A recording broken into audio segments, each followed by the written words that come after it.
বন্ধুরা, আজকের এই ছোট্ট ভিডিওতে আমরা জানব বছরে কত টাকা ইনকাম করলে সরকারকে কত পার্সেন্ট ট্যাক্স দিতে হয়। বন্ধুরা, জেনে রাখা ভালো, এই ইনকামটা কিন্তু বছর বা সাল হিসাবেই ধরা হয়।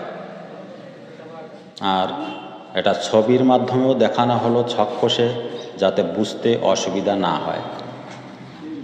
2,50,000 টাকা পর্যন্ত ইনকাম থাকলে কোনো ট্যাক্স দিতে হয় না। 2,50,000 থেকে 5 লাখ টাকার মধ্যে ইনকাম থাকলে 5% ট্যাক্স দিতে হয় সরকারকে।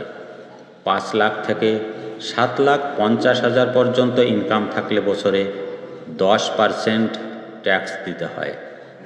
7,50,000 থেকে 10 লাখ পর্যন্ত ইনকাম থাকলে সরকারকে 15% ট্যাক্স দিতে হয়।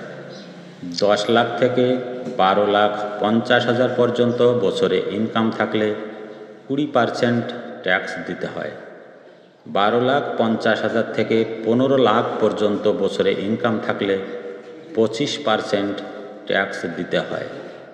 অ্যাবভ 15 লাখ মানে হচ্ছে বছরে যদি 15 লাখ টাকার বেশি ইনকাম হয়ে থাকে তাহলে সরকারকে 30% ট্যাক্স দিতে হয়।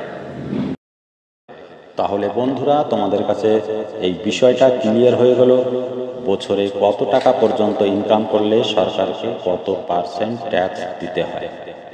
এই ছোট্ট নলেজেবল ভিডিওটি যদি তোমাদের ভালো লাগে তাহলে ভিডিওতে লাইক করে দিও এবং অন্যান্যদেরকেও জানানোর জন্য ভিডিওটি শেয়ার করে দিও। আর যারা এখনও এই চ্যানেলটিকে সাবস্ক্রাইব করনি তারা এই ধরনের নলেজেবল ভিডিও পাওয়ার জন্য অবশ্যই সাবস্ক্রাইব করে রেখো।